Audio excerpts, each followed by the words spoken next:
Terminando mi viaje de trabajo, acababa de regresar a casa cuando mi nieta corrió hacia mí, me tomó del brazo y susurró: «Abuela, no dejes que papá tome las pastillas que le da mamá». Me quedé helada y le pregunté: «¿Por qué dices eso?». Ella bajó la voz, temblorosa: «Mamá cambió las pastillas. Yo lo vi con mis propios ojos». Se me heló la sangre. Con manos temblorosas, llevé el frasco a la clínica. El doctor apenas lo miró. Su rostro palideció al instante. Alzó la vista con una expresión de alarma. «Esto no son vitaminas». Arrastré los pies al entrar a la casa, con las piernas pesadas como si llevaran plomo. Ya eran más de las 10 de la noche del jueves. El vuelo desde Monterrey se había retrasado varias horas, y después de 3 días seguidos de reuniones agotadoras, mi cuerpo estaba completamente rendido. A los 64 años, este tipo de viajes de trabajo ya no eran solo cansancio, sino una verdadera batalla contra mi propio cuerpo. Solo quería dejarme caer en el sillón de siempre y tomar un sorbo de té caliente. Pero esa noche, la casa no me recibió como de costumbre. La reja de hierro del jardín chirrió cuando la empujé.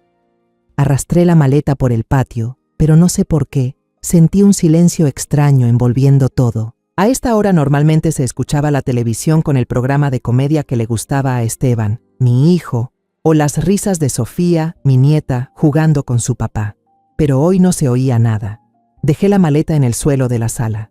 Justo en ese momento, un pequeño clic sonó desde el pasillo.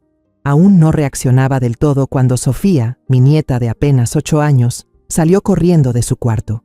Siempre que llegaba, corría gritando: «¡Abuela!», y se lanzaba a mis brazos, pidiéndome que le contara sobre el viaje o que le mostrara los regalos que le traía.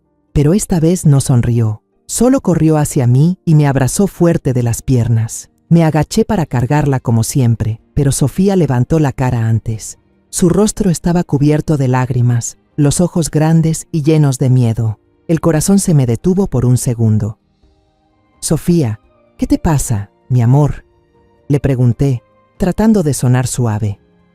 No respondió de inmediato. Me jaló la blusa, se estiró y se puso de puntitas para susurrarme al oído. Su voz temblaba, hablaba rápido. «Abuela, no dejes que papá tome más las pastillas que mamá le da». Me quedé paralizada. La mano con la que acariciaba su cabeza se detuvo en el aire. Por un momento pensé que había oído mal, o que era uno de esos juegos infantiles de Sofía. Pero sus ojos, la forma en que me apretaba la mano, no eran un juego. Me arrodillé para estar a su altura, intentando mantener la calma. «Sofía, ¿de qué hablas? ¿Qué pastillas?». Ella negó con fuerza. Sus 2 trencitas se movían de un lado a otro. Me apretó más fuerte, sus uñas clavándose en mi piel. Dolía. «Mamá cambió las pastillas. ¡Yo la vi!». Su voz era muy bajita, pero cada palabra era como un cuchillo en el pecho. Quise preguntarle más, entender mejor a qué se refería, pero justo en ese momento, una voz familiar llegó desde la cocina y cortó mis pensamientos. «¿Ya regresó, suegra?». Era Camila, mi nuera. Salió con una taza de té humeante en la mano. Como siempre, Camila sonreía, con esa expresión suave y respetuosa. «¿El viaje estuvo bien? Se ve muy cansada. Le preparé un té de manzanilla. ¿Quiere uno para que duerma mejor?». La miré, buscando alguna señal extraña en ese rostro perfecto, pero no había nada. Camila seguía siendo la misma que conocía desde hacía 6 años. Una mujer atenta, siempre pendiente de Esteban y Sofía. Volteé a ver a Sofía. 900. La niña dio un respingo al oír la voz de su madre, soltó mi ropa y retrocedió unos pasos. Sin decir nada, dio media vuelta y corrió a su cuarto, cerrando la puerta con fuerza. Camila se encogió de hombros, la sonrisa en su cara era un poco forzada. «Últimamente se pone sensible por cualquier cosa, seguro está molesta porque se fue mucho tiempo». Hablaba con tono tranquilo, pero yo no podía sacudirme el frío que comenzaba a extenderse por mi pecho. Lo que vi en Sofía no era un simple berrinche, era miedo. Camila me dio la taza de té. La tomé de forma automática. El calor de la cerámica se extendía por mi mano helada. Miré el té. Un suave aroma a manzanilla flotaba en el aire, pero no lo bebí. No porque sospechara que Camila había puesto algo ahí. No estaba tan loca como para pensar eso de inmediato, sino porque mi mente seguía atrapada en la advertencia de Sofía. Le pregunté, tratando de sonar natural: ¿Dónde está Esteban, hija? Camila respondió enseguida sin vacilar: Últimamente ha estado muy estresado con el trabajo. Le di unas vitaminas y le dije que se fuera a dormir temprano. Esa frase se me clavó en la cabeza como una aguja afilada. Sonreí forzadamente, asentí como si nada fuera extraño. Pero dentro de mí empezaba a levantarse una inquietud inexplicable, como una corriente subterránea que crece en silencio. A la mañana siguiente me levanté más temprano de lo habitual, me senté en la mesa del comedor y observé. Camila entró a la cocina con ese mismo aire sereno, casi perfecto. Llevaba un suéter delgado, el cabello recogido en lo alto, y tarareaba una melodía alegre. Al verla preparar el desayuno, no pude evitar preguntarme: ¿cómo puede alguien esconder algo tan terrible detrás de una apariencia tan tranquila? Preparó huevos revueltos para Esteban. El olor a mantequilla llenó la cocina. Puso el plato en la mesa, junto a un vaso de jugo de naranja fresco y una pequeña pastilla blanca, solitaria al lado de la cuchara. Todo parecía tan normal como cualquier otra mañana en mi casa. Esteban, mi hijo, apareció justo después. Al verlo, sentí que el corazón se me apretaba. Su rostro estaba pálido, los ojos hundidos, como si la vida se le estuviera escapando poco a poco. Bostezó largo. Se sentó con lentitud, agotado. «Mamá, ¿tan temprano te levantaste?», preguntó con voz ronca, acompañado de una débil sonrisa. Asentí y traté de devolverle la sonrisa, pero por dentro solo quería gritar, sacarlo de la mesa y preguntarle si de verdad estaba bien. Esteban comió unos bocados de huevo, tomó un sorbo de jugo y, sin dudarlo, agarró la pastilla, se la llevó a la boca y la tragó de un solo trago. Ese gesto, tan simple y cotidiano, me hizo sentir como si alguien me estuviera estrangulando. Camila estaba en la barra, lavando platos en silencio, pero sabía que nos observaba. Cuando Esteban terminó de tomarse la pastilla, ella se dio la vuelta y sonrió con dulzura. «Come más, no dejes nada», dijo con voz suave. Luego tomó el frasco de pastillas, un pequeño frasco de plástico blanco, y hizo algo que me heló la sangre. En lugar de guardarlo en el botiquín del baño, donde siempre hemos tenido las medicinas, fue a la cocina, arrastró un banquito y se subió. Con movimientos rápidos pero furtivos, puso el frasco sobre el gabinete más alto, escondido detrás de unas cajas de cereal viejas y polvorientas. Todo sucedió en menos de 10 segundos, pero fue como un cuchillo afilado que confirmaba que lo que Sofía me dijo no era una broma.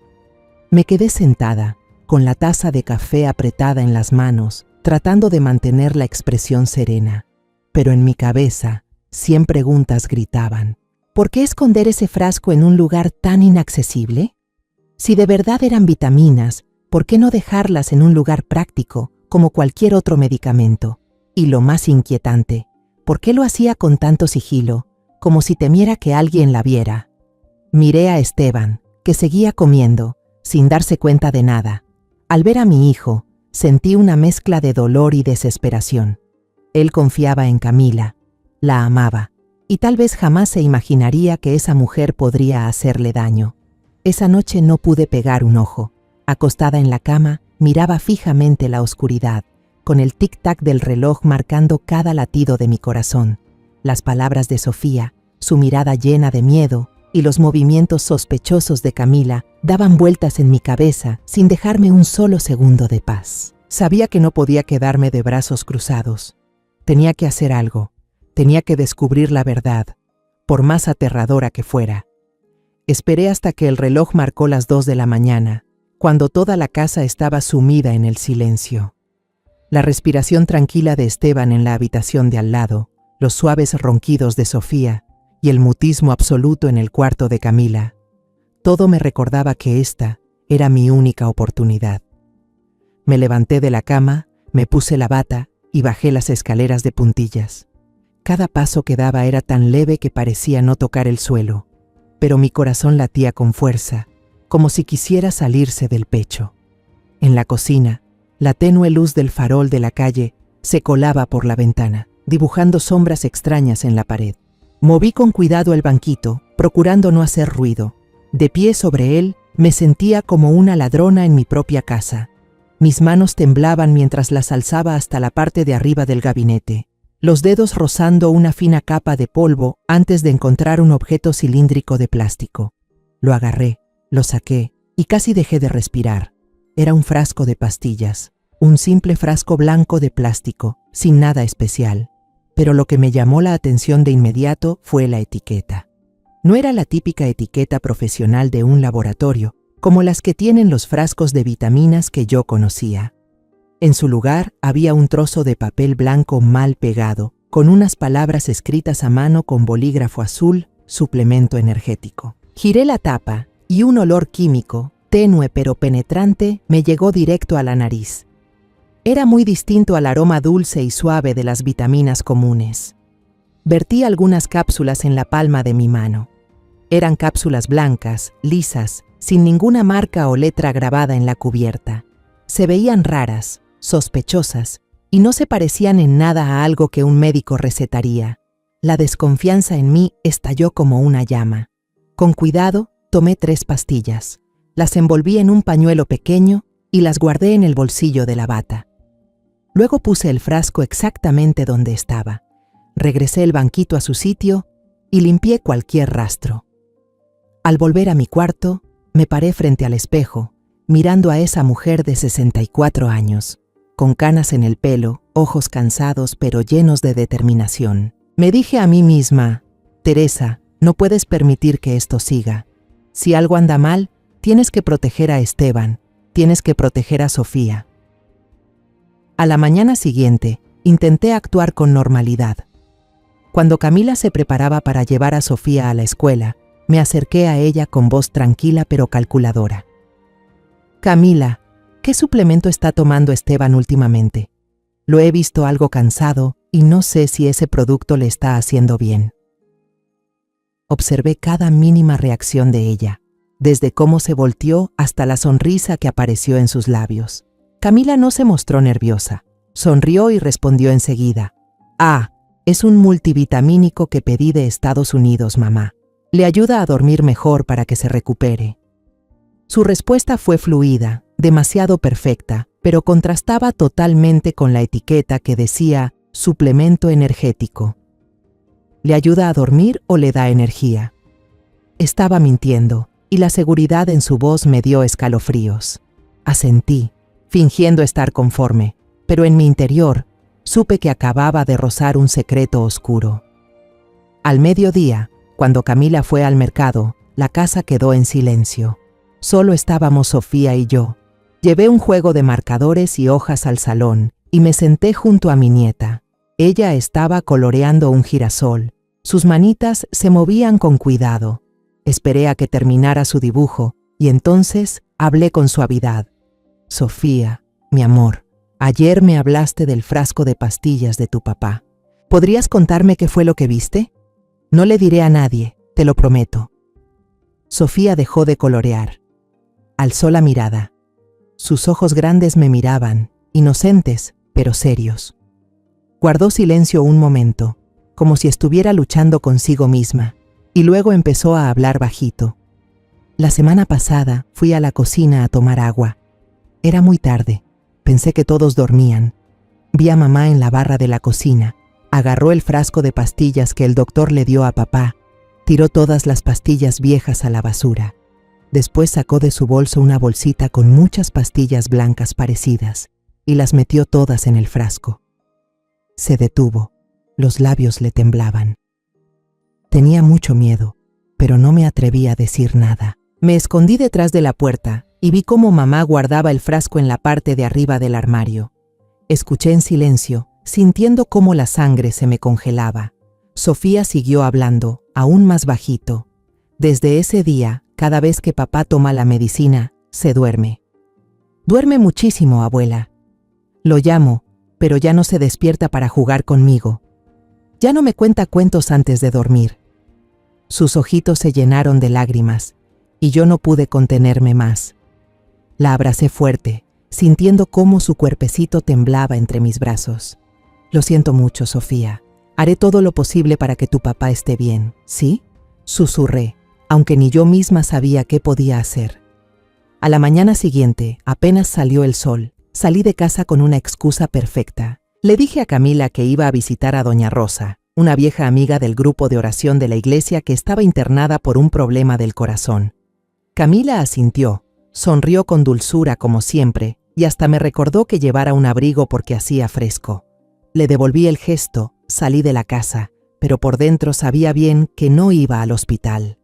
Mi verdadero destino era la clínica privada del doctor Emilio Rivas, amigo de la familia desde que Esteban era un niño pequeño, el único en quien podía confiar en este momento. El camino hacia la clínica cruzaba una calle tranquila, flanqueada por altos eucaliptos cuyas hojas susurraban con el viento. Manejé con las manos apretadas al volante, tratando de mantener la mente clara, pero cada vez que cerraba los ojos, veía el frasco sin etiqueta, olía el químico penetrante y recordaba la mirada asustada de Sofía. En mi bolso, un pañuelo de papel envolvía 3 pastillas como una pequeña bomba lista para estallar en cualquier momento. Había llamado a Emilio anoche, solo le dije que necesitaba verlo con urgencia, y su voz al teléfono, grave pero firme, me dio un poco de consuelo en medio del torbellino. La clínica de Emilio estaba oculta tras una pared cubierta de enredaderas. El letrero con su nombre casi escondido entre las ramas. Entré y el aire olía a desinfectante, mientras una suave música de piano sonaba desde las bocinas. Emilio me esperaba en su consultorio, la puerta de madera cerrada para garantizar privacidad. Apenas me vio, se levantó. Sus ojos, amables pero agudos, notaron enseguida que algo no andaba bien. «Teresa, no te ves nada bien», dijo con preocupación. Yo solo asentí, incapaz de pronunciar palabra, y me senté frente a su escritorio. Mis manos temblaban al sacar el paquete de pañuelos del bolso y colocarlo sobre la mesa. «Emilio, necesito que me ayude», dije, con la voz quebrada a pesar de que intentaba mantener la calma. Le conté todo, desde la advertencia temblorosa de Sofía, el comportamiento sospechoso de Camila al esconder el frasco, hasta el envase plástico blanco con una etiqueta escrita a mano muy extraña. Le hablé sobre Esteban, sobre cómo mi hijo se veía cada vez más pálido, más lento, como si la vida se le estuviera drenando día con día. Cada palabra que salía de mi boca era como una puñalada directa a mi propio corazón. Quería llorar, quería gritar, pero no podía. Tenía que ser fuerte, por Esteban, por Sofía. Emilio escuchaba sin interrumpirme, pero yo notaba cómo su rostro se volvía cada vez más serio. Cuando terminé de hablar, abrió con cuidado el paquete de pañuelos, usó una pinza pequeña para tomar una de las pastillas y la observó bajo la luz de la lámpara de escritorio. Era una pastilla blanca, lisa, sin ninguna marca, que se veía aún más sospechosa bajo esa luz fría. «Teresa, esto no es una vitamina», dijo, con voz grave y firme. «La enviaré al laboratorio de inmediato. Conozco a alguien allí. Se asegurará de darle prioridad al análisis. Tendremos el resultado pronto. Pero ahora, usted debe volver a casa y actuar como si nada hubiera pasado. No deje que ella sospeche». Asentí, pero por dentro sabía que eso era casi imposible. ¿Cómo podía mirar a los ojos de Camila, cenar con ella, hablar como si nada, cuando sospechaba que estaba haciendo algo tan terrible con mi hijo? Salí de la clínica con la sensación de que el mundo entero me caía encima. En el camino de regreso, detuve el auto al lado del camino, me quedé sentada en silencio dentro del coche cerrado y dejé que las lágrimas cayeran. No lloraba por debilidad, sino por el dolor de una madre, por el miedo de perder al único hijo que tenía. Los 2 días que pasé esperando los resultados del análisis fueron los más largos de mi vida. Me obligué a actuar como una suegra normal. Cené con Camila, me reí cuando ella hablaba sobre su día, incluso la ayudé a doblar la ropa de Sofía. Pero cada sonrisa, cada palabra amable suya ahora me hacía estremecer. Observaba a Esteban con más atención, y cada vez que lo miraba, el corazón se me apretaba. Estaba cada vez más lento, más olvidadizo, y se quejaba seguido de dolor de cabeza. «Debe ser por el trabajo, mamá», me dijo con voz débil cuando le pregunté. Quería gritar que no era el trabajo, que eran esas pastillas que tomaba cada mañana las que lo estaban destruyendo, pero no podía. Aún no tenía pruebas, no tenía más que mi intuición y las palabras de Sofía.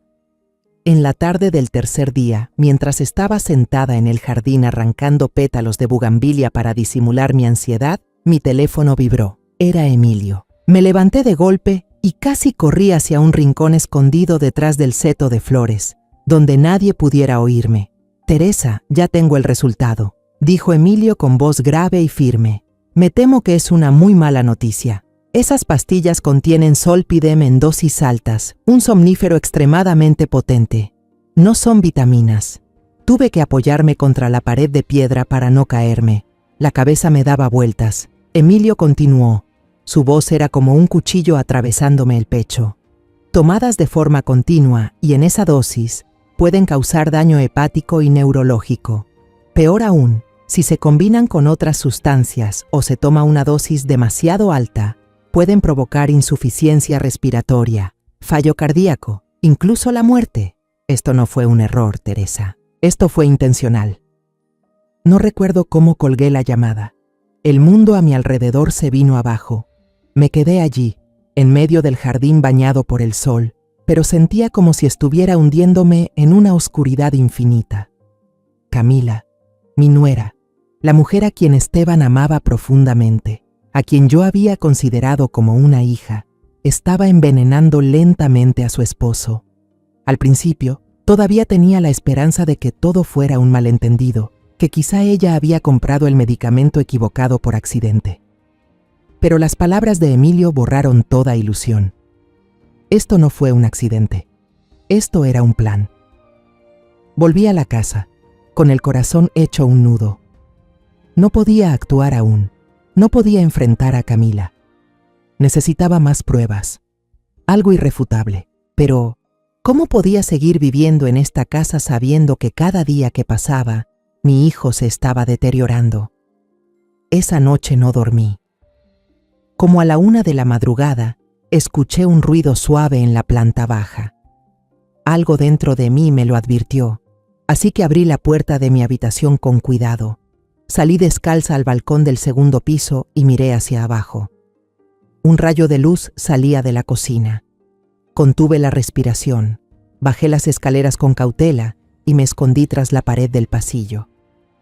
A través de la rendija de la puerta entreabierta de la cocina, vi a Camila. Estaba sirviendo jugo de naranja del refrigerador en un vaso, el mismo jugo que Esteban tomaba cada mañana. Y entonces ocurrió lo peor. Camila no tomó una pastilla del frasco de suplementos energéticos. Sacó una pastilla blanca del bolsillo de su bata, la colocó sobre una pequeña tabla de picar y la trituró con la base de otro vaso hasta convertirla en un polvo fino. Miró a su alrededor, asegurándose de que nadie la viera, y vertió todo el polvo en el jugo de naranja, mezclándolo hasta que se disolviera por completo. Sus movimientos eran hábiles, sigilosos, como si ya hubiera hecho esto decenas de veces. Retrocedí en silencio, con el corazón latiendo como un tambor. Todas mis sospechas acababan de confirmarse. Camila no solo estaba cambiando las pastillas del frasco, estaba echando veneno directamente en la bebida de mi hijo. Regresé a mi cuarto, me senté en el borde de la cama con las manos temblorosas. Sabía que no podía enfrentar esto sola. Necesitaba ayuda. Antes de seguir contándoles, si esta historia ha tocado tu corazón, compártela con alguien a quien ames o déjame un comentario. Me encantaría leerte. Ahora, volvamos a la historia. A la mañana siguiente, antes de que saliera el sol, llamé a Emilio. Mi voz temblaba, pero estaba decidida. Emilio, necesito a alguien de confianza para investigar esto. Ya no puedo hacerlo sola.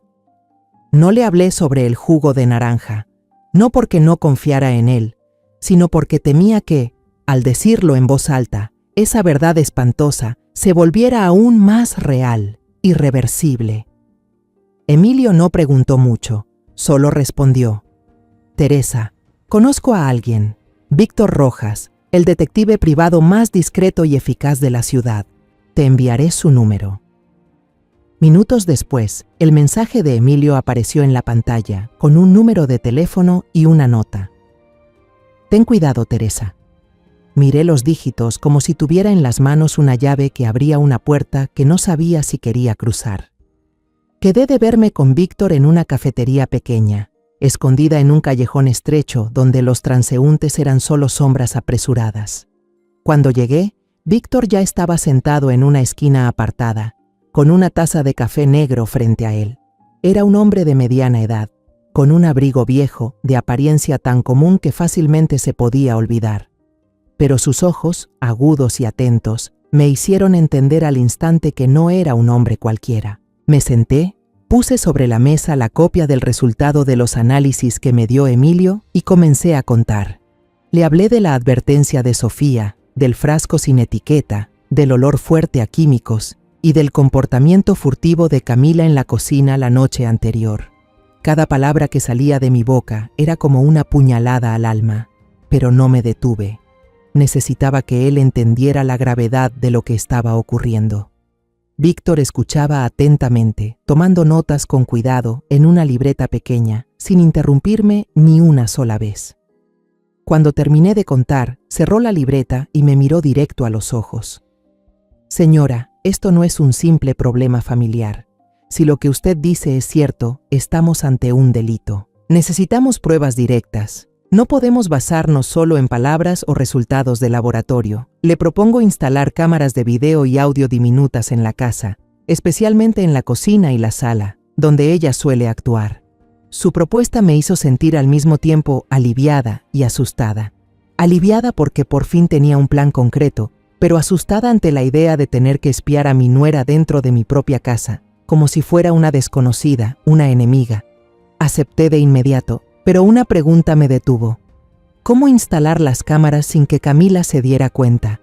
Ella siempre estaba en casa, siempre atenta, y no podía arriesgarme a que sospechara algo.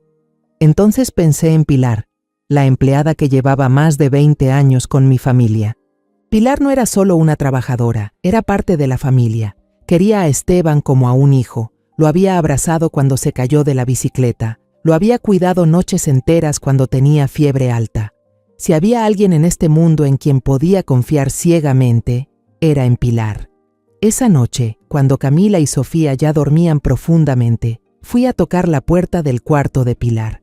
Ella la abrió, con los ojos aún adormilados, pero que se espabilaron en cuanto vio mi expresión. La llevé a mi estudio, cerré la puerta con llave y le conté toda la verdad, desde el susurro de Sofía hasta el jugo de naranja con droga. Pilar se quedó en silencio, con las manos entrelazadas, el rostro pasando de la sorpresa al horror y finalmente a la furia. ¿Ella se atrevió a hacerle eso al joven Esteban?, susurró con la voz temblando de rabia. Señora, dígame qué quiere que haga, lo haré. Tenemos que salvar al joven Esteban. La determinación de Pilar me dio fuerza. Le tomé la mano y le susurré. Pilar, necesito que me ayude a meter gente a la casa. Vamos a instalar las cámaras, pero nadie debe saberlo, ni siquiera Esteban. Al día siguiente, se me ocurrió un plan para sacar a Camila de la casa. Usé la excusa de querer agradecerle por cuidar de la familia mientras yo estuve de viaje, y le regalé un día completo de relajación en un spa de lujo. Camila, has hecho mucho. Deja que hoy yo cuide a Sofía. Anda, relájate.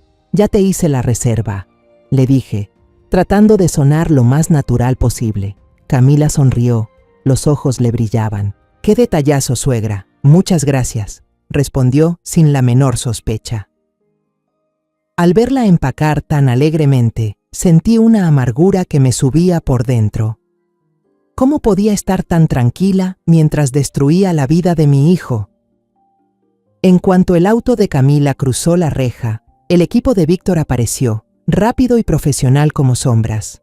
Traían cámaras diminutas, del tamaño de la punta de un palillo, y las instalaron en cuestión de minutos. Una quedó escondida en el reloj de pared de la cocina, otra en una maceta del salón y otra en el detector de humo del pasillo.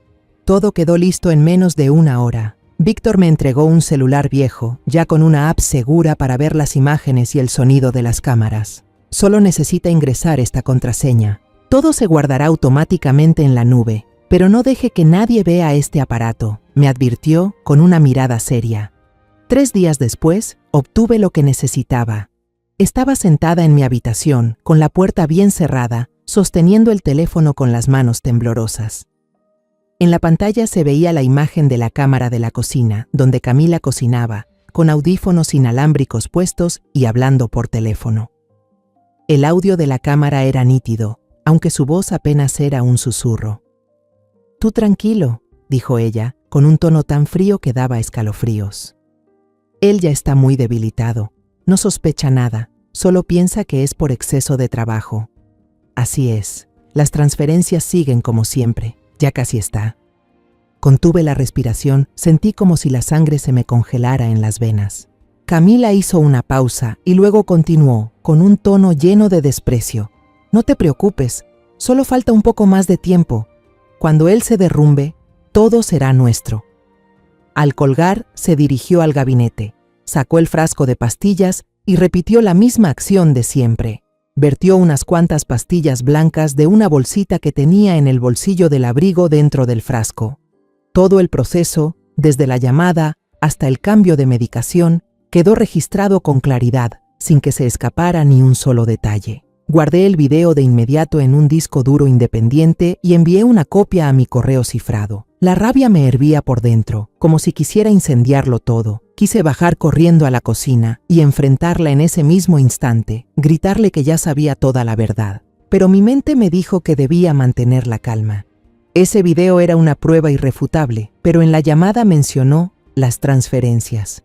Había alguien más detrás de Camila, y esto era más grande de lo que imaginaba. Decidí esperar el informe completo de Víctor antes de usar mi carta más fuerte. 2 días después de tener el video, recibí un mensaje de Víctor. Solo una línea breve. «Ya tengo información clave. Nos vemos en el lugar de siempre, mañana a las 10». A la mañana siguiente usé como excusa que iría a comprar cosas para el jardín para poder salir de casa. Camila, como siempre, sonrió y dijo: «¿Quiere que la acompañe, suegra? Conozco una tienda de plantas cerca, tienen flores muy bonitas». Negué con la cabeza, tratando de mantener el rostro sereno. «No, gracias. Prefiero ir sola. Así voy más tranquila». Al ver su sonrisa perfecta, sentí un escalofrío recorrerme la espalda. ¿Cómo podía fingir tanta inocencia mientras llevaba a mi hijo directo al peligro? Salí de casa apretando con fuerza las llaves del auto, con el corazón pesado como si cargara el mundo entero.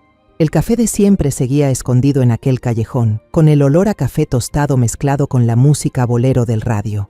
Elegí un rincón apartado, donde la luz tenue de la lámpara colgante no alcanzaba a iluminar. Víctor ya me esperaba. Frente a él había una carpeta marrón y una taza de café fría. No saludó, solo asintió levemente, con una mirada aguda que parecía atravesarme. «Señora, la situación es mucho más complicada de lo que pensamos», dijo empujando la carpeta hacia mí. Su voz era tranquila, pero cada palabra me golpeaba como un martillo en la cabeza. Abrí la carpeta con las manos temblorosas. Dentro había una serie de estados de cuenta bancarios, con cifras marcadas en resaltador amarillo brillante. Vi transferencias grandes, 5,000, 7,000, incluso $10,000, enviadas puntualmente el día 15 de cada mes. El destinatario era una organización llamada Fondo de Apoyo a la Infancia Márquez. El nombre sonaba noble, humanitario, pero me heló la sangre. Víctor señaló esa línea. Márquez. Es el apellido de soltera de la madre de Camila, doña Ángela. Lo investigamos. Este fondo es una organización fantasma, registrada en una dirección inexistente, sin ninguna actividad benéfica pública. La única directora del fondo es doña Ángela. Mi cabeza daba vueltas. La llamada grabada por la cámara resonaba en mi mente. Las transferencias siguen siendo constantes. Ya casi está listo. Recordé la mirada furtiva de Camila, su tono frío cuando creía que nadie la escuchaba. Todas las piezas empezaban a encajar, frías y despiadadas. Esto no era un arrebato impulsivo de una esposa ambiciosa. Era una conspiración meticulosamente planeada y organizada entre Camila y su madre. Estaban debilitando a Esteban, volviéndolo confuso, incapaz de manejar sus propias finanzas, mientras ellas drenaban su patrimonio poco a poco. Víctor siguió hablando, con voz firme y grave. El total transferido en los últimos 6 meses asciende a casi $50,000. Y parece que las transacciones siguen ocurriendo. Ese número me dejó helada. $50,000. Dinero de Esteban, fruto del sudor y esfuerzo de mi hijo, robado justo delante de sus narices, en esta misma casa. Miré el expediente. Los números bailaban frente a mis ojos como una acusación. ¿Cómo no me di cuenta? ¿Cómo permití que esto llegara tan lejos? Cerré el archivo, sintiendo que todo mi cuerpo temblaba, no de miedo, sino por una furia encendida. Pero esa rabia pronto fue reemplazada por una calma escalofriante. Me di cuenta de que ya no estaba enfrentando un problema familiar. Esto era un delito, y no podía permitir que mis emociones nublaran mi juicio. Miré a Víctor, con voz más firme que nunca. Siga vigilándolas. Registre todos los movimientos, todas las reuniones de Camila y su madre. Necesito saber quién está detrás de esa llamada. Víctor asintió y anotó algo en su libreta. Lo haré, señora, pero debe tener cuidado. Personas como ellas, cuando se sienten acorraladas, son capaces de cualquier cosa. Su advertencia me provocó un escalofrío, pero no permití que me detuviera. Le pagué en efectivo un honorario adicional y salí del café. Mientras conducía de regreso a casa, no lloré. Las lágrimas ya no servían de nada. En cambio, una idea comenzaba a tomar forma en mi mente. El primer paso, y el más importante, tenía que sacar a Esteban de esa casa, lejos del alcance de Camila, de inmediato. A la mañana siguiente, me senté en la mesa del comedor. Frente a toda la familia, fingí estar molesta, elevando un poco la voz. La empresa de fumigación llamó esta mañana. Detectaron signos graves de termitas en los cimientos de la casa.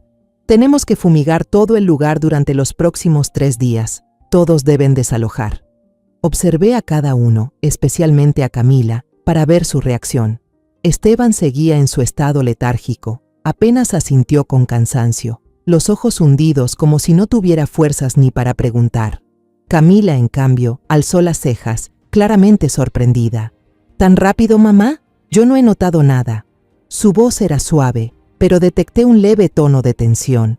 Respondí de inmediato, con determinación, sin darle espacio a maniobras. Las termitas comen desde dentro. ¿Cómo ibas a notarlo? Lo primero es la seguridad. Dijeron que hay que hacerlo ya, no se puede posponer. Me giré hacia Camila, fingiendo compasión, pero por dentro solo quería gritarle en la cara. Mira, Camila, ¿por qué no te vas unos días a casa de tu mamá? La casa de la amiga de mamá en San Juan del Río es un poco pequeña. Apenas hay espacio para mamá, Esteban y Sofía. Esteban también necesita un lugar tranquilo para descansar. Recalqué la palabra tranquilo, como si me preocupara por la salud de mi hijo, pero en realidad solo quería que ella desapareciera de nuestras vidas, aunque fuera por un tiempo. Camila no se opuso, incluso pareció aliviada. Sí, mamá tiene razón. Esteban necesita descansar de verdad. Me voy a casa de mi mamá. Es más conveniente. Sonrió, una sonrisa dulce que ahora solo me daba escalofríos. Tal vez se alegraba de no tener que cuidar a un marido enfermo, o quizá pensaba que tendría más libertad para seguir con sus planes. Aceptó de inmediato, prometiendo empacar sus cosas ese mismo día. Al verla dar la espalda, sentí una mezcla de alivio y tensión. Mi plan iba por buen camino, pero sabía que cada paso siguiente debía ser tan cuidadoso como caminar sobre hielo delgado. Apenas Camila salió de la casa con una pequeña maleta, llamé a Emilio.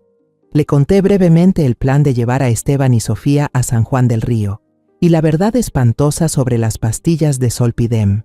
Teresa, hiciste lo correcto, dijo Emilio por teléfono, su voz firme pero llena de preocupación. Voy a ir personalmente a ver a Esteban. Llevaré el antídoto y algunas vitaminas para ayudar en la recuperación, pero tienes que mantenerlo en secreto, que Camila no se entere bajo ninguna circunstancia. Asentí con la cabeza, aunque él no podía verme, y sentí como si me quitara un peso de encima. Con Emilio a mi lado, Sabía que no estaba sola. El viaje a San Juan del Río transcurrió en silencio.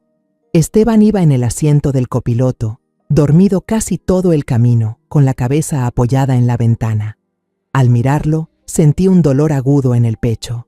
Los efectos de la pastilla para dormir de esta mañana aún seguían, haciéndolo parecer una sombra de sí mismo. Sofía iba en el asiento trasero, parecía más alegre, tarareaba una canción infantil y miraba por la ventana. «Abue, ¿allá hay jardín con flores?», preguntó con su vocecita clara. Sonreí, tratando de esconder el dolor que sentía por dentro. «Claro que sí, mi amor. Hay muchas flores bonitas». Al ver a Sofía me repetí, todo esto lo hago por ella, por Esteban, por esta familia. Isabel, mi amiga de la universidad, nos recibió en la entrada de una hermosa finca, aislada entre campos verdes. Ya le había avisado por una breve llamada y solo le dije lo necesario para que entendiera que era un asunto de vida o muerte. «Teresa, tranquila, mi casa es tu casa», dijo Isabel, abrazándome con fuerza. Su calidez casi me hizo llorar, pero me contuve. No podía permitirme ser débil, no todavía. Esa noche, Emilio llegó como habíamos acordado. Entró con un pequeño maletín, con una mirada seria pero suave. Esteban dormía profundamente en la sala, exhausto tras el viaje. Emilio lo examinó, revisó el pulso y la presión, luego se volvió hacia mí. «El estado de Esteban es delicado, pero aún no es tarde. Traje el antídoto». Me entregó un frasco pequeño, con solo unas cuantas pastillas verdes. «Dale una pastilla al día. El proceso de desintoxicación lo dejará cansado. Puede que esté irritable y le duela la cabeza los primeros días, pero después estará más despierto. No dejes que nadie más sepa de este frasco, ni siquiera Esteban, hasta que esté lo suficientemente lúcido». Asentí con la cabeza, apretando el frasco de pastillas como si fuera mi última esperanza. 2 días después, empecé a notar el cambio. Esteban ya no dormía todo el día, aunque seguía quejándose de dolores de cabeza y cansancio. Comenzó a hablar más, incluso me preguntó por el jardín de Isabel. Ver a mi hijo poco a poco más despierto me hizo sentir un rayo de luz entre tanta oscuridad, pero sabía que el camino por delante aún sería largo. Una tarde soleada, cuando el atardecer bañaba la finca con su luz dorada, invité a Esteban a sentarse conmigo en el columpio del jardín. Sofía estaba jugando dentro de la casa con Isabel. Su risa llegaba desde la ventana. Éramos solo él y yo, en un ambiente tranquilo pero cargado. Miré a Esteban, ya no tan pálido, pero con una tristeza inexplicable en los ojos. No empecé con reproches, solo le pregunté con suavidad: «Esteban, ¿de verdad te sientes bien? Dímelo con sinceridad, hijo». Esteban suspiró y se frotó los ojos, como si intentara borrar una pesadilla. «No lo sé, mamá. Me siento pesado, como si tuviera niebla en la cabeza. Tal vez es el estrés del trabajo». Su voz era débil, pero yo noté la desesperanza. Ya era momento. Respiré hondo, reuní todo mi valor y lo miré directo a los ojos. «Esteban, necesito contarte algo. Escúchame y no me interrumpas». Le conté todo, desde el susurro tembloroso de Sofía, el frasco sin etiqueta con olor fuerte a químicos, el resultado del análisis de Emilio que confirmaba Zolpidem en dosis altas, hasta el video donde Camila cambiaba las pastillas y la llamada sospechosa. Al final, le entregué el archivo con los movimientos bancarios que Víctor había preparado, cifras frías que dejaban en evidencia el plan para vaciarle sus bienes. Hablé despacio, con la voz temblorosa, no por miedo, sino por el dolor de destruir el mundo en el que mi hijo había creído. Esteban no se movía. Su rostro pasó de confundido a incrédulo, y luego a puro terror a medida que le mostraba cada prueba. Cuando vio los estados de cuenta, sus hombros se desplomaron, como si el mundo se le viniera encima. Guardó silencio mucho tiempo, tanto que pensé que no volvería a hablar. Por fin, dijo con voz ronca y llena de amargura: «Lo del dinero, ya lo sabía». Me quedé helada, como si me hubieran abofeteado. Esteban bajó la cabeza y continuó, con la voz quebrada: «Hace unos meses noté movimientos extraños en la cuenta. Le pregunté a Camila y me dijo que era una inversión secreta para sorprender a la familia, un fondo de ahorro para Sofía. Dudé, pero decidí callar. Levantó la mirada, con los ojos rojos y llenos de dolor.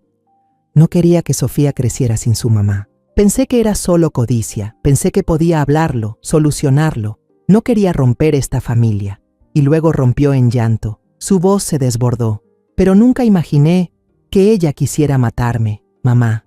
Lo abracé, a mi pobre hijo, sintiendo su cuerpo temblar en mis brazos. Ahora, la niebla en su mente se había desvanecido, dejando solo la verdad desnuda y cruel. Le acaricié el cabello y le susurré: «Estoy aquí, Esteban. No dejaré que nadie te haga daño nunca más». Una semana después de llevar a Esteban y Sofía a San Juan del Río, una vez que me aseguré de que él ya estaba más lúcido y estable, supe que no podía permitir que Camila y su madre siguieran escondidas. Necesitaba enfrentarlas, ponerle fin a esta pesadilla. Sentada junto a la ventana, levanté el teléfono y llamé a Camila. Del otro lado de la línea, su voz sonó, dulce y falsa como siempre. «Mamá, estoy muy preocupada. ¿Cómo están usted y Esteban? ¿Por qué no contesta el teléfono?». La preocupación en su tono me daban ganas de gritar, pero me contuve. Respiré hondo, con voz fría y firme. «Camila, necesito hablar contigo. Ven a la finca en San Juan del Río mañana a las 3 de la tarde. Trae a tu madre también. Esto no es una invitación». El breve silencio al otro lado del teléfono me confirmó que lo había entendido. Finalmente, solo respondió en voz baja: «Sí, señora», y colgó. Dejé el teléfono, con las manos temblando, no de miedo, sino por la rabia que ardía en mi interior. A las 3 en punto de la tarde siguiente, estaba sentada en la sala de la finca, con una taza de té de manzanilla sobre la mesa frente a mí, pero no la había tocado. El aroma suave de la manzanilla flotaba en el aire, aunque no lograba calmar mi mente. Pilar estaba de pie en un rincón, en silencio como una sombra, con la mirada firme. Le pedí que se quedara como testigo, no solo porque confío en ella, sino porque necesitaba que alguien más presenciara este momento, para que nadie pudiera tergiversar la verdad. El sonido de un auto deteniéndose frente al portón hizo que mi corazón se acelerara. Ya habían llegado. Camila y su madre, Ángela, entraron. Las dos vestidas impecablemente, con ropa de diseñador y maquillaje impecable, como si fueran a una fiesta y no a enfrentar una batalla. Ángela me lanzó una mirada despectiva, con los labios apretados, mientras Camila intentaba sonreír, pero esa sonrisa no llegaba a sus ojos fríos. «¿Por qué nos llamó, mamá? ¿Pasó algo grave?», preguntó Camila, sentándose en el sillón frente a mí, con un tono suave, pero detecté la tensión oculta en su voz. No respondí de inmediato. Miré directo a los ojos de Ángela, con una voz tranquila pero cortante. «Señora Ángela, ¿cómo va últimamente su Fundación de Apoyo a la Infancia Márquez?». Mi pregunta fue como una piedra lanzada a un lago en calma. La sonrisa en el rostro de Camila se congeló. Sus manos se entrelazaron con fuerza. El rostro de Ángela cambió de color, pero rápidamente recuperó su actitud altiva. «¿Qué quiere decir con eso?», preguntó, con un tono agudo, como si se sintiera ofendida. No respondí. En cambio, coloqué tranquilamente un estado de cuenta bancario sobre la mesa y lo empujé hacia ellas. «Solo tengo curiosidad por estas donaciones regulares que salen de la cuenta de mi hijo». Los números en el estado de cuenta eran claros: 5.000, 7.000, 10.000 dólares, como una acusación imposible de refutar. Camila bajó la cabeza, evitando mi mirada, mientras Ángela exhaló fuerte, tratando de mantener la compostura. Luego continué, colocando mi celular sobre la mesa y reproduciendo un video de la cámara en la cocina. No activé el sonido, solo dejé que las imágenes silenciosas mostraran a Camila cambiando pastillas y hablando por teléfono a escondidas. El rostro de Camila se puso pálido como una hoja. Sus labios temblaban. Ángela soltó un suspiro, con la mirada inquieta, como buscando una salida. «Yo lo sé todo», dije, con voz serena, pero cada palabra pesaba como plomo. «Sé del Solpide Mendosis Altas. Sé del plan de desviar dinero a través de su fundación falsa, señora Ángela. Sé que querían debilitar a mi hijo, incluso matarlo poco a poco, para quedarse con sus bienes. Cada palabra que decía era como una cuchillada, no solo para herirlas, sino para arrancarles la máscara que llevaban tanto tiempo usando. Ángela fue la primera en hablar, su voz chillona llena de furia. «Esto es absurdo, está calumniando. Mi hija solo cuida de su esposo». La miré directo a los ojos, sin titubear. «¿Cuidar con Solpidem?», le respondí, dejando que por primera vez la rabia se notara en mi voz. «El resultado del forense no miente, señora Ángela, y este video tampoco».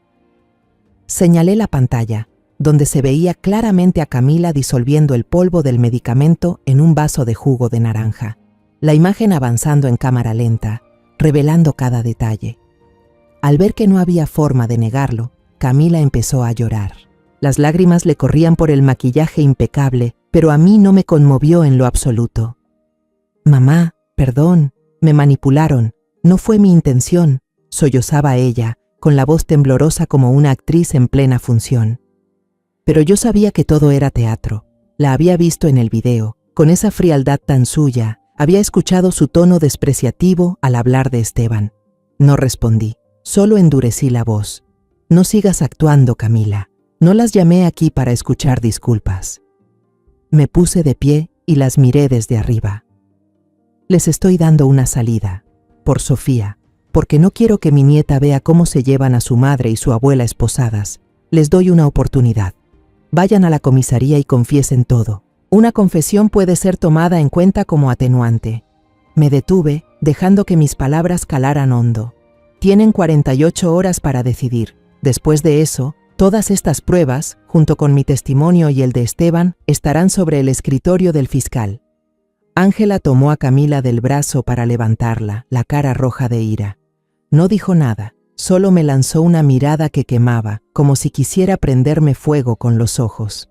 Camila seguía llorando, pero noté que ya no tenía esa mirada inocente. Eran los ojos de alguien que está calculando. Las dos se marcharon a toda prisa, el sonido de sus tacones resonando en el suelo de madera, mezclado con el portazo que cerró la escena. Después de ese encuentro en la finca, esperé una señal, una llamada, alguna confesión de Camila o su madre. Pero no hubo nada. En su lugar, el infierno cayó sobre mi familia, más rápido y más cruel de lo que jamás imaginé. Una mañana, unos días después, estaba sentada en la sala de San Juan del Río, leyendo el periódico en silencio, pero el timbre del portón sonó con fuerza, rompiendo la calma. Pilar entró corriendo, con el rostro pálido, la voz alterada. «Señora, hay muchos reporteros y camiones de noticias en la entrada. Están gritando su nombre». No tuve tiempo de reaccionar cuando mi teléfono vibró, un número desconocido. Contesté, y una voz de mujer irrumpió, sin dejarme meter palabra. «Señora Teresa, ¿es cierto que amenazó y obligó a su nuera, la señora Camila, a confesar un robo de bienes? Tenemos un video que lo demuestra». Me quedé helada, sintiendo la sangre congelarse en mis venas. «¿Qué video? ¿De qué están hablando?», balbuceé, pero la persona ya había colgado, dejándome sola con la tormenta que se avecinaba. Minutos después, mi abogado, el señor Ricardo, me llamó.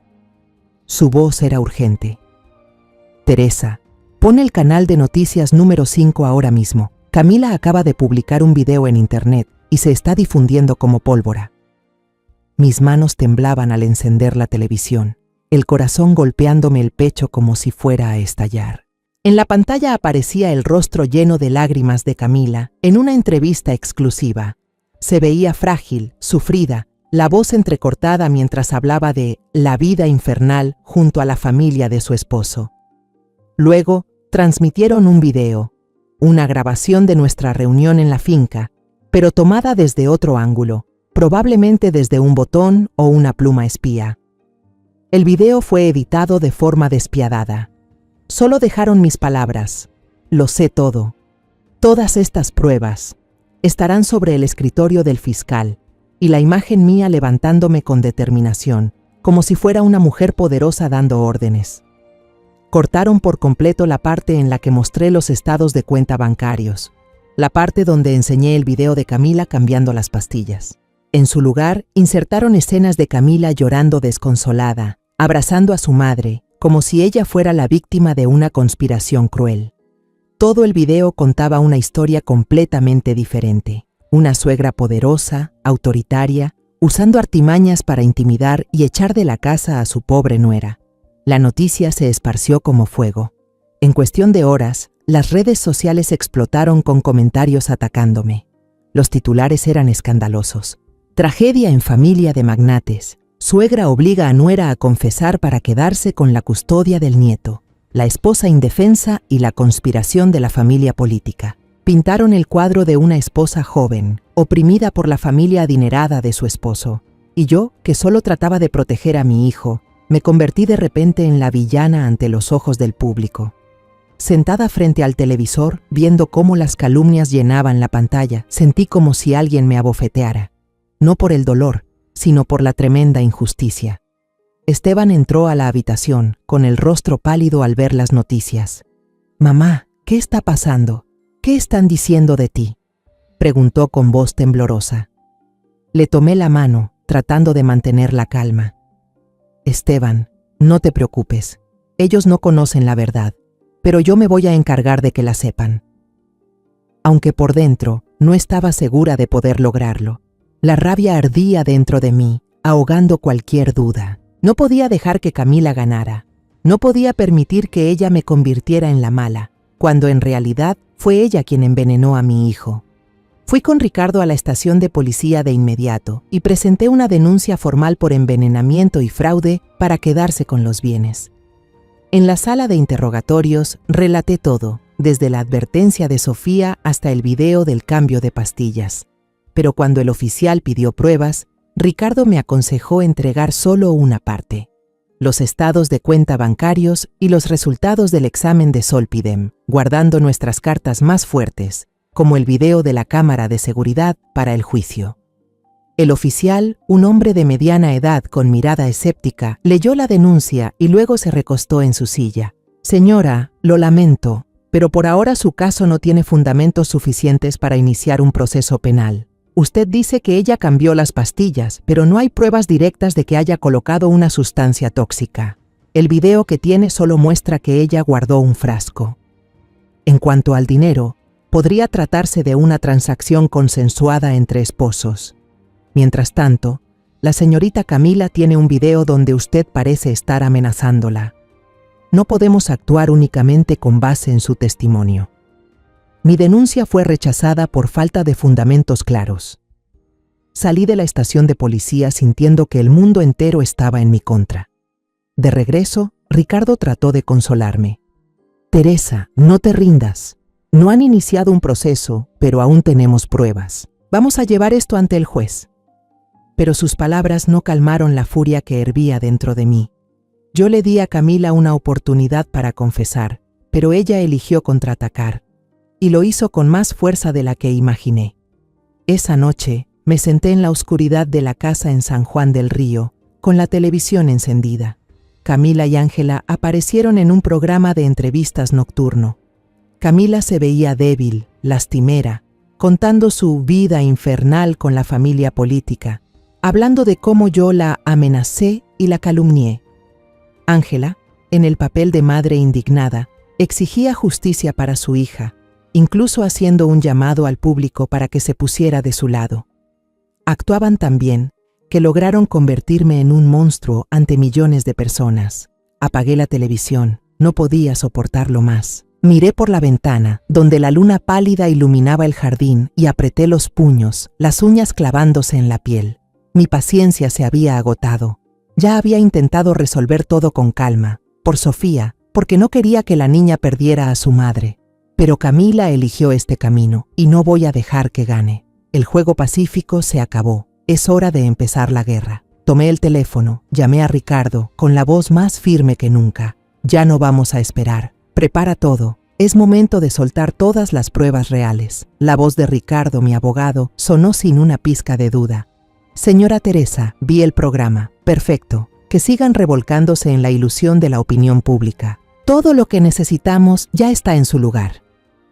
Me citó en su oficina a primera hora del día siguiente, y yo sabía que había llegado el momento de lanzar el golpe decisivo. A la mañana siguiente, conduje hasta la oficina de Ricardo, el corazón latiendo con fuerza, pero la mente más clara que nunca. Al entrar, vi sobre su escritorio un expediente grueso, ordenado como si fuera un arsenal listo para atacar. Ricardo me miró, con una expresión aguda pero cálida.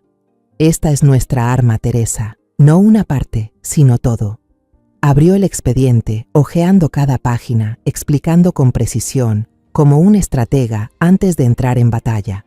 Primero estaba el video original de la cámara en la cocina, sin un solo segundo editado. El audio había sido limpiado por un experto, y la voz de Camila sonaba helada e irrefutable. Ya está mucho más débil, las transferencias siguen llegando. Cuando se derrumbe, todo será nuestro. Cada palabra era como un cuchillo en mi pecho, pero al mismo tiempo una bala para devolver el golpe. Luego venía el expediente médico de Emilio, con un informe pericial que confirmaba Zolpidem en altas dosis dentro de las pastillas, junto con una declaración detallada sobre el deterioro de Esteban y su recuperación milagrosa tras dejar de tomar las vitaminas de su esposa. Ricardo pasó al informe financiero, fruto del trabajo de Víctor tras días de investigación. El informe destapaba que el Fondo de Apoyo Infantil Márquez era una empresa fantasma, con un esquema de flujo de dinero que mostraba decenas de miles de dólares saliendo de la cuenta de Esteban directo a la cuenta personal de Ángela. Pero lo que me dejó sin aliento fue el siguiente hallazgo. Víctor había descubierto quién estaba detrás de la llamada de Camila. Su nombre era Julián, un entrenador personal y amante secreto de ella. Había incluso fotos de los dos encontrándose a escondidas en un hotel de las afueras, con miradas llenas de complicidad. Finalmente, Ricardo sacó una declaración notariada de Esteban, ya completamente lúcido. Narraba con detalle su deterioro físico y emocional, junto con una confesión dolorosa. Sabía que su esposa transfería dinero, pero guardó silencio para proteger a Sofía. El testimonio directo de una víctima con un peso devastador. «No vamos a volver a la comisaría», dijo Ricardo, con voz firme. Rechazaron su solicitud por falta de pruebas directas. Esta vez iremos directo a la oficina del fiscal. Y tengo otro plan para los medios.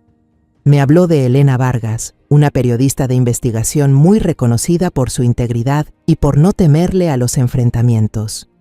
Elena no trabaja por dinero ni por fama, ella trabaja por la verdad. Si logramos convencerla, todo el país estará de su lado.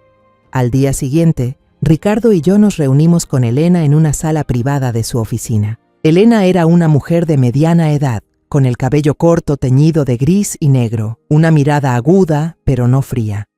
Le conté toda la historia, desde el susurro de Sofía hasta el video del cambio de medicamentos, desde el estado de cuenta bancario hasta la traición de Camila. Ricardo complementó con pruebas. Cada página de archivo fue colocada frente a Elena. Ella vio el video, leyó los informes y sus ojos se abrían cada vez más por el asombro. No grabó nada, no tomó fotos, solo escuchaba y tomaba notas. Cuando terminé de hablar, me miró, con voz grave pero segura. «Señora, esto no es un asunto familiar, esto es un crimen. Le voy a conseguir la justicia que usted merece».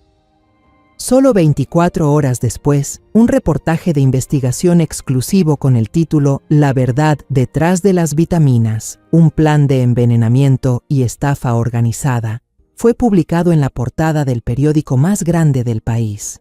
El artículo no solo relataba mi versión, sino que también citaba partes clave del informe pericial, la grabación de una llamada de Camila e incluso fotos de ella con Julián. Fue como una bomba en la opinión pública, destrozando la máscara de Camila y Ángela. Al mismo tiempo, la oficina del fiscal anunció formalmente que aceptaba el caso y emitió una orden urgente para citar a Camila y Ángela. La policía reabrió la investigación con una actitud totalmente distinta, sin el escepticismo de antes. Los medios cambiaron de rumbo más rápido que una tormenta. Los noticieros que ayer llamaban a Camila, la esposa sufrida, hoy enviaban reporteros a rodear la casa de su madre, exigiendo respuestas. Yo estaba sentada en la sala, encendí el televisor y vi la escena. Camila estaba rodeada por una multitud de periodistas mientras intentaba subir al coche. Ya no se veía frágil ni inocente. Su rostro estaba pálido, descompuesto, el cabello desordenado. Gritaba: «¡Quítense! ¡Todo es mentira! ¡Calumnias!». Pero su voz se quebraba y nadie le creía. En ese momento supe que estaba completamente derrotada. Apagué el televisor, sintiendo como si me hubieran quitado un gran peso de encima. Se fijó la fecha del juicio final y rápidamente se convirtió en el centro de atención nacional. El día de la audiencia, entré a la sala con la cabeza en alto. Camila y Ángela estaban sentadas en el banquillo de los acusados, ambas vestidas con sencillez, muy distinto al lujo con el que me recibieron en la hacienda. Camila mantenía la cabeza agachada, evitando las miradas, mientras que Ángela seguía con el rostro rígido, aunque vi sus manos temblar al aferrarse al borde del asiento. Cuando inició el juicio, el fiscal presentó todas las pruebas que habíamos reunido. El video original de la cámara de la cocina se proyectó en una pantalla grande. La sala quedó en silencio absoluto cuando se escuchó la voz fría de Camila. Él ya está mucho más débil. Cuando se desplome, todo será nuestro. Miré a Camila, la vi apretar los labios, el rostro blanco como una hoja. Ángela bajó la cabeza, sin atreverse a levantarla. Luego subió al estrado un experto financiero, quien expuso cada transacción del Fondo Márquez, mostrando cómo decenas de miles de dólares salieron de la cuenta de Esteban para ir a parar a los bolsillos de Ángela y del amante de Camila, Julián. Cada cifra era como un martillazo, rompiendo por completo el disfraz que llevaban. Esteban era el último testigo.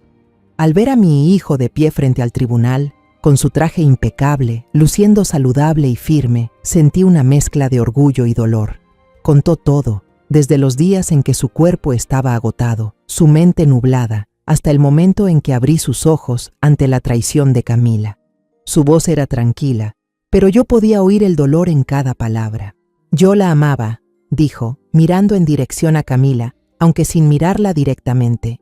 Creía que ella también me amaba, que amaba a nuestra hija, pero eligió el dinero y el engaño en lugar de la familia. Sus palabras tocaron a todos, desde el juez hasta los presentes en la sala. Vi a algunos secarse las lágrimas, y yo misma tuve que contenerme para no llorar. El veredicto no fue una sorpresa. Después de 3 días de juicio, el juez dictó sentencia. Camila recibió 15 años de prisión por causar lesiones graves intencionalmente y por fraude. Ángela fue condenada a 7 años como cómplice.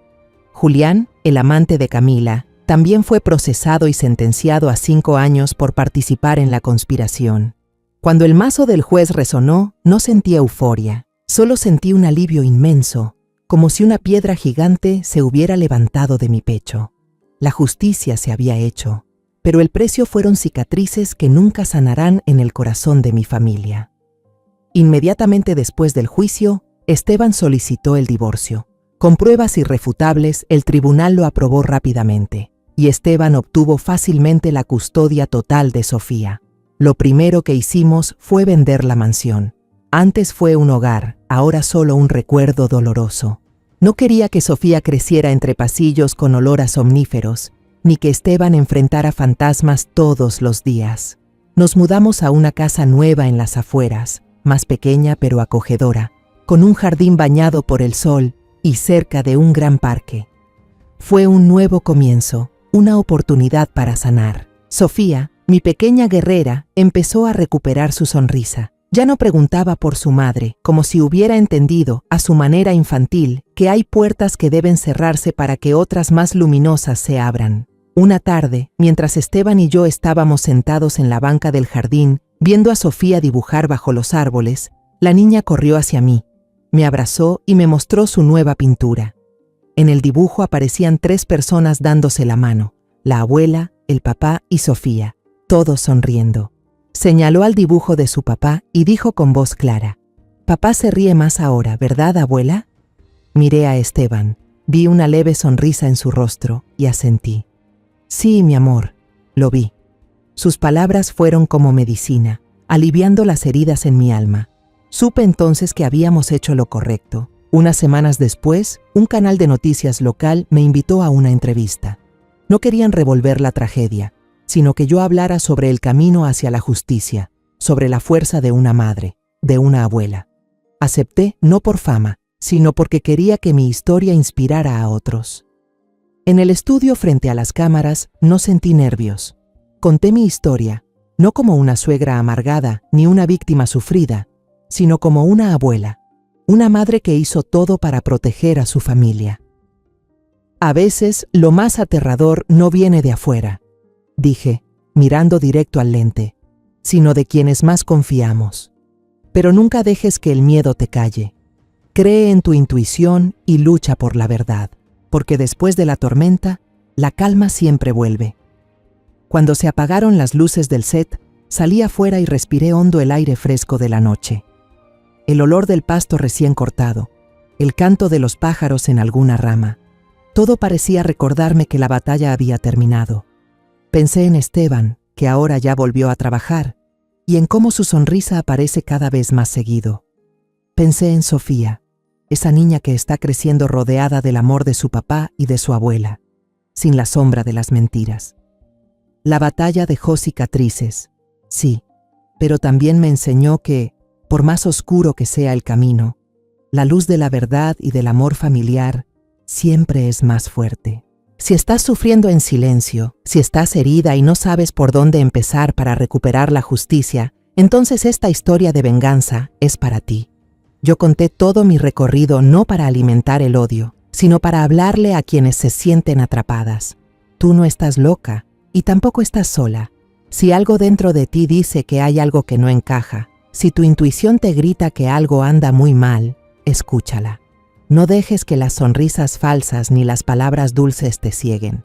La verdad a veces duele mucho, pero es mejor enfrentarla que vivir engañada. Tienes derecho a actuar, a proteger a los tuyos, aunque el mundo no te crea. Tu corazón es la prueba más fuerte. Yo salí de esa oscuridad y tú también puedes. No te quedes callada. Alza la voz. Alá, porque a veces tu voz puede ser el primer paso hacia la justicia. Los nombres y lugares de esta historia han sido cambiados para proteger la identidad de los involucrados. No contamos esto para juzgar a nadie, sino con la esperanza de que alguien escuche y se detenga a reflexionar. ¿Cuántas madres están sufriendo en silencio en su propia casa? A veces me lo pregunto de verdad. Si tú estuvieras en mi lugar, ¿qué harías? ¿Guardarías silencio para mantener la paz o tendrías el valor de enfrentarlo todo para recuperar tu voz? Me encantaría saber tu opinión sobre esta historia de historias que duelen, o cualquier sugerencia para que podamos seguir mejorando nuestro contenido. Que Dios siempre te bendiga, y estoy segura de que la valentía nos lleva a días mejores. Ahora, en la pantalla final, te dejaré 2 de las historias más queridas del canal. Estoy segura de que te van a sorprender. Gracias por haberte quedado conmigo hasta este momento. Si esta historia tocó tu corazón, dale like, suscríbete al canal y activa la campanita para no perderte las próximas.